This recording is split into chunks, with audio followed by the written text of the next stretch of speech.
Hello, I'm Larissa Terramora. I go to Kalaheo High School and I'm a junior this year.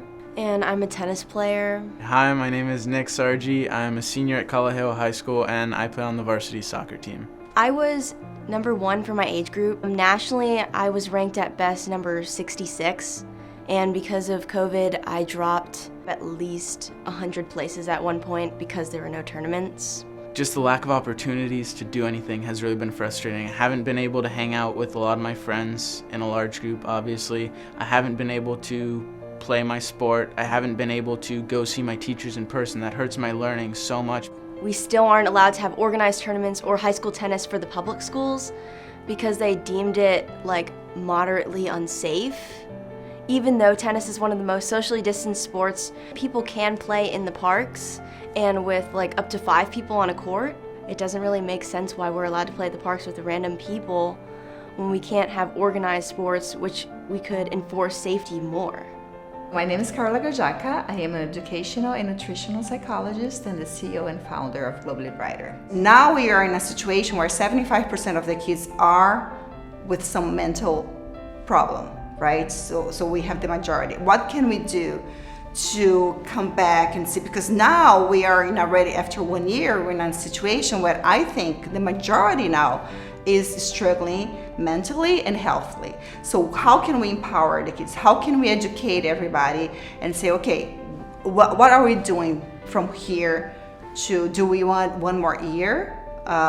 Is this something that we want to continue, or are there other options that we can? So my view is there are other options. A lot of my friends have been feeling very lonely. Like one of my friends, her parents don't let her go out at all because they're very worried about COVID. And I know that a couple other of my friends, they're in a bad mental state, I guess, because they're barely allowed to go out. A boy a grade younger than me, he overdosed and passed away during quarantine, and I saw on the news and just in general, a lot of kids were turning to drugs and alcohol as other coping mechanisms, which is what led to this unfortunate accident of one of my classmates. He was a student at Kalaheo with me. I never really knew him too well. Like, I don't know, it was a little bit of a reality check, I guess, to see that somebody had actually essentially died as a result of what happened. I think a lot of other students lost their motivation to do well in school, athletics in general. And since all of the spring sports got canceled, fall and winter now, they have even more time to just sit idly and turn to drugs and alcohol just to give themselves something to do and to cope with the fact that they're like kind of lonely and not able to socially interact with people at school and in sports. I would just say kids want to have a normal life again. We're not at high risk. We know the dangers that comes with it. Put some policies into place that would allow kids to have at least a semblance of a normal year. My name is David Tautofi. I'm the head football coach at Keiki High School. The things that we can instill, that these kids learn about discipline, they learn about themselves, they learn about failure and success, and all of these, it's a platform that when used efficiently can definitely not only change one life, but changes one life that will change the lives that are connected to that life. My name is Kobe Moananu. I go to Keiki High School and I'm the class of 2021. My name is Tovito Loketi. I attend Keiki High School and I am the class of 2021. My name is Sione Talfa. I go to Keiki High School. I'm a class of 2022. I'm from Hawaii. Family's everything. Like my cousins, not my cousins, they're like my brothers and sisters. My uncles and my aunties, they're like my mom and dad. Like you give them the same respect. It was just a hard style to adjust to, with everything being different. Cause you can go from going to the beach every weekend with them to barely seeing them now. Just doing all this Zoom thing is hard. It's hard enough to pay attention, especially when you have siblings. And if this COVID doesn't finish, it's like we're not gonna have sports like they said. So, and that's hard for us people to keep our grades on top, because sports is what keeps us in check. It helps us stay on top of our work. I always made sure I had good grades in order to play. Sports was something I looked forward to. It was a motivation.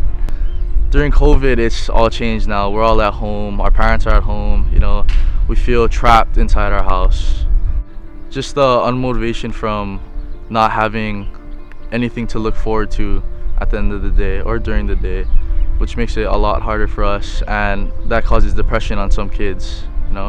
fear, stress, anxiety, they all go together.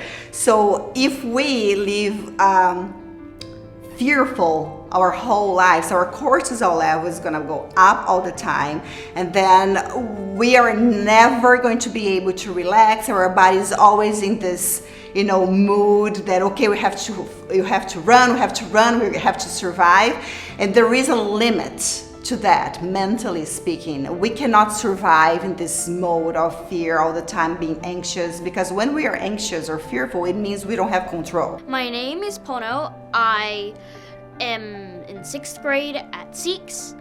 I'm 12 years old. It's been kind of crazy. It's really nice to go back in person because I can meet my classmates in person and actually talk to them. Of course, we have to stay 6 feet apart, which is something different because I'm not used to that because I was online for a long time. So yeah, we have to stay 6 feet apart. We have to wear a mask at all times unless the teacher gives us a break. It's really hard. We have to eat with face shields on, which is almost impossible. But it's kind of hard, but it's better than being stuck inside and on the screen all day. I really think it could affect my future because I'll get so used to wearing the mask all day, and I think it's really gonna be hard for me to, if COVID ever does go away, it's gonna be hard to adjust back to being how it used to be without wearing a mask, without having to stay 6 feet away from everybody.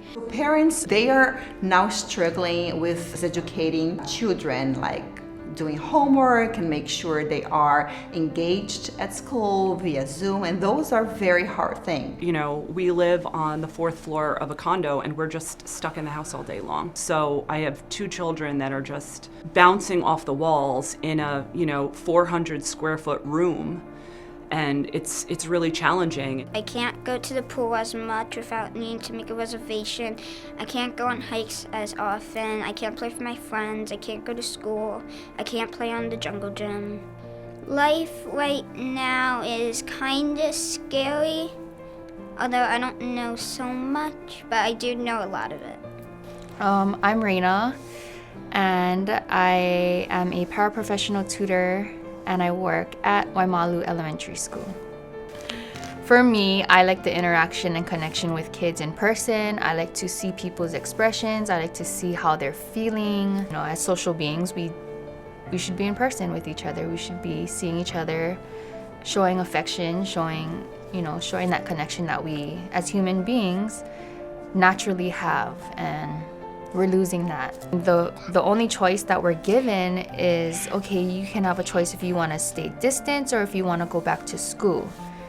If we choose to go back to school, there's a whole bunch of a list of what to follow and how to do things, and as a teacher, that's what I'm seeing. I'm seeing a lot of more of the safety issue overpowering the learning aspect. Instead of constantly getting our information, from social media or the media, see how people are actually feeling about things. As humans, we could do better, showing empathy towards each other,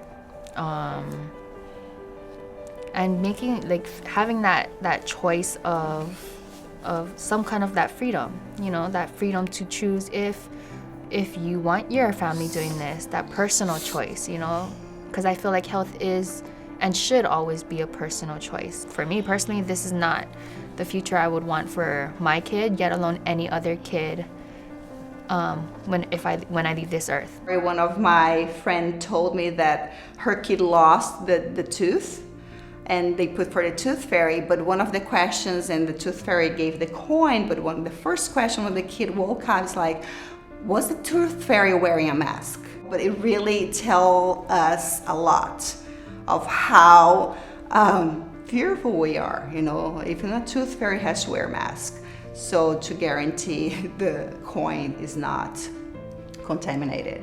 So that's how scary and fearful our kids are nowadays, and we definitely need to do something.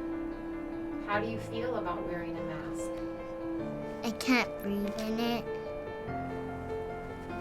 Yeah, it's hard to breathe in a mask. It's hard to run around and play with a mask on, If the kids are 12 feet away from each other, let them take off their face shield and their masks and just breathe fresh air. Kids need fresh air, so